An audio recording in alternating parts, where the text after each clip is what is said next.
আসসালামু আলাইকুম এভরিওয়ান। কিছুক্ষণ আগে যে ভিডিওটি দেখলেন, এই ভিডিওটি আমার ক্লায়েন্টের জন্য করা।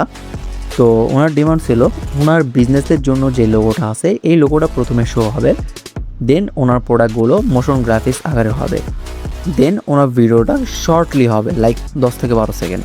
তো আমি ওনার চাহিদা মতো 10 থেকে 12 সেকেন্ডের একটা শর্টলি মোশন গ্রাফিক্স ভিডিও বানাই দিয়েছি, যেটা কিনা প্রথমে ওনার লোগোটা আছে, লোগোটা শো হবে, দেন ওনার প্রোডাক্টগুলো শো হবে, দেন ওনার যে বিজনেসের লোগোটা আছে লোগোটা মোশন আকারে হবে। তো উনি যে ট্রিক্সটা ইউজ করছে এই ট্রিক্সটা প্রত্যেকটা বিগিনার বিজনেসম্যানদের জানা উচিত। আর ট্রিক্সটা হলো উনি ওনার বিজনেসের জন্য শুরু অবস্থায় অর্থাৎ স্টার্টিং অবস্থায় অনেক প্রফেশনালি মার্কেটিং করতে যাচ্ছে। কেননা তিনি যখন প্রফেশনালভাবে মার্কেটিং করবে তার অডিয়েন্সরা বুঝে নেবে যে তার প্রোডাক্টগুলো অনেক কোয়ালিটিফুল এবং অনেক প্রফেশনাল। কেননা একটা মার্কেটিংয়ের উপর ডিপেন্ড করে তার প্রোডাক্টের কোয়ালিটি কেমন হবে।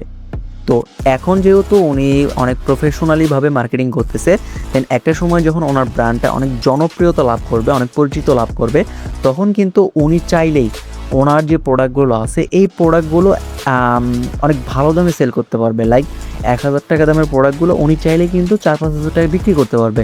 কেননা তিনি শুরু অবস্থায় তার ব্র্যান্ডিংটা অনেক প্রফেশনালিভাবে গ্রো আপ করছে। এই জন্য তার অডিয়েন্সরা বুঝে গেছে তার প্রোডাক্টগুলো অনেক কোয়ালিটিফুল। তো আজকে এই পর্যন্তই, দেখা হচ্ছে নেক্সট কোনো ভিডিওতে অন্য কোনো একটা টপিক নিয়ে।